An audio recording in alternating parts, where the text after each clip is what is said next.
Bonjour à tous, prêts pour un nouveau défi du code de la route? Dans ce quiz, nous allons tester vos réflexes et votre connaissance des règles essentielles. Boire de l'eau après avoir consommé beaucoup d'alcool me permet de prendre le volant sans risque. Oui, réponse A. Non, réponse B.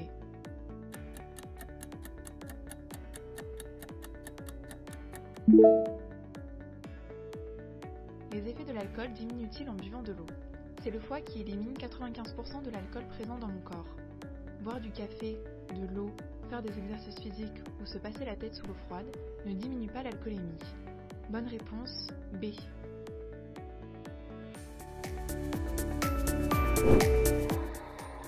Pour limiter la fatigue, je fais régulièrement des pauses. Oui, réponse A. Non, réponse B. Pour limiter la somnolence, je fais des siestes. Oui, réponse C. Non, réponse D.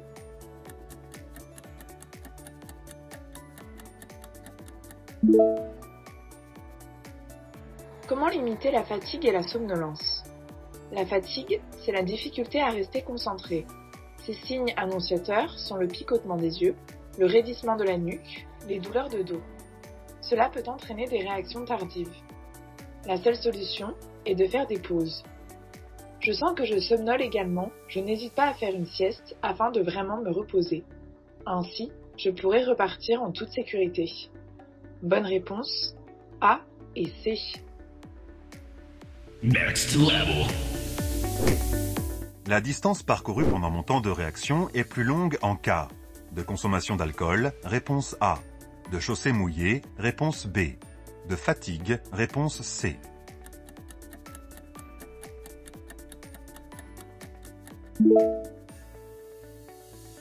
Qu'est-ce que le temps de réaction?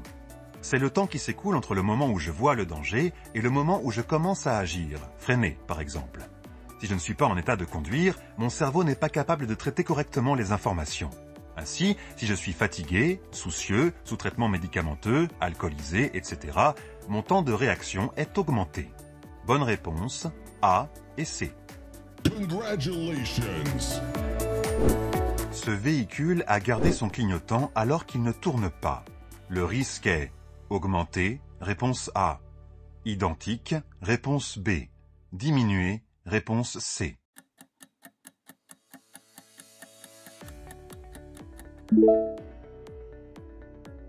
Quel est le risque ici?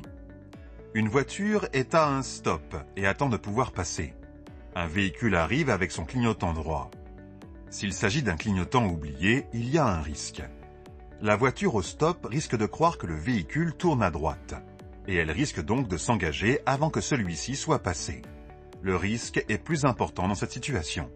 Bonne réponse, A. Très souvent, les doses d'alcool servies sont plus importantes. Dans la situation A, réponse A. Dans la situation B, réponse B.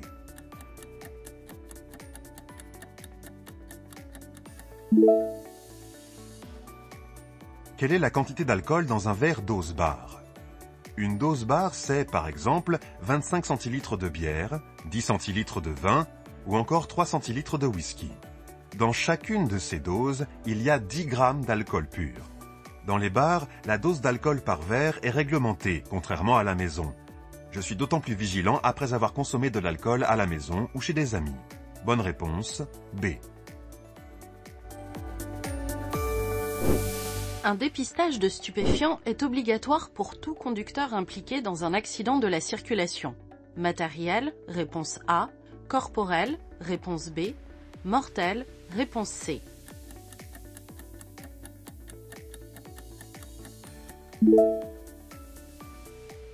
Pourquoi un dépistage aux stupéfiants est-il obligatoire dans certains cas?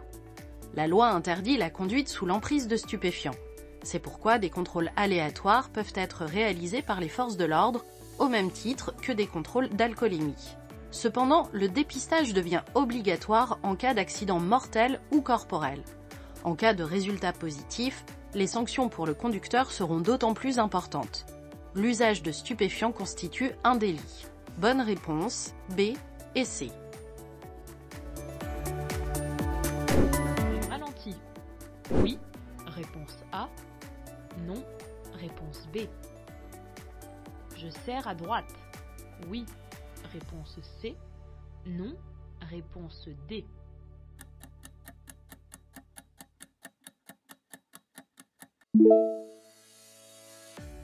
Quelle est la bonne attitude à adopter? En ville, lorsque je circule comme ici sur une voie à double sens de circulation étroite, je circule à allure réduite et je serre à droite de manière à prendre le moins de risques possible. Je vois qu'ici un 2 roues est en train de dépasser la file en sens inverse. Je ne prends pas le risque d'une collision. Je m'arrête même s'il le faut. Bonne réponse A et C.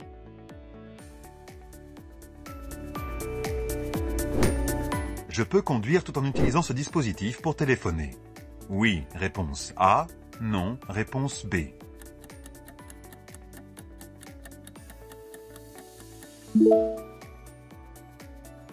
L'ouïe est-elle importante dans la perception des indices? 90% des informations passent par la vue.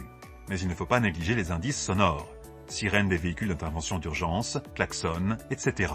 Pour ces raisons, il est interdit de conduire avec un casque ou des écouteurs. J'utilise l'autoradio. Bonne réponse, B.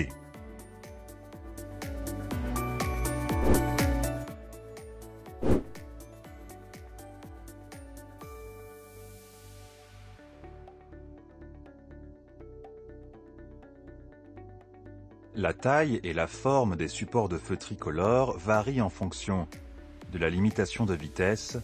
Oui, réponse A. Non, réponse B. De la présence d'enseignes publicitaires. Oui, réponse C. Non, réponse D.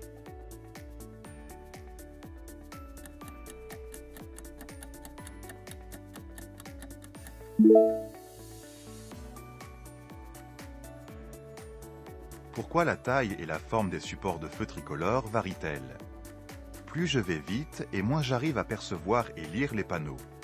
Pour compenser ce phénomène physiologique sur les routes où la vitesse est plus importante, les panneaux sont plus grands. L'exposition de certains feux tricolores peut éblouir les usagers. C'est pour cela que certains feux tricolores sont entourés d'un cadre noir qui limite l'éblouissement du soleil en regardant le feu. Bonne réponse, A et D.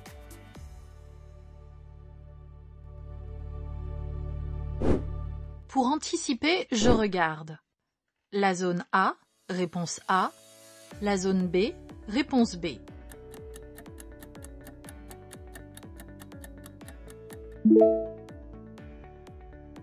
Où positionner mon regard lorsque je conduis? L'exploration visuelle est particulièrement importante lors de la conduite. Regardez large, loin et autour du véhicule. Pour anticiper, je regarde le plus loin possible, vers le point d'horizon. Cela me permet de bien anticiper ma trajectoire, mais également de détecter facilement les mouvements des autres usagers en circulation, et donc de limiter les risques d'accident de la route. Bonne réponse, B.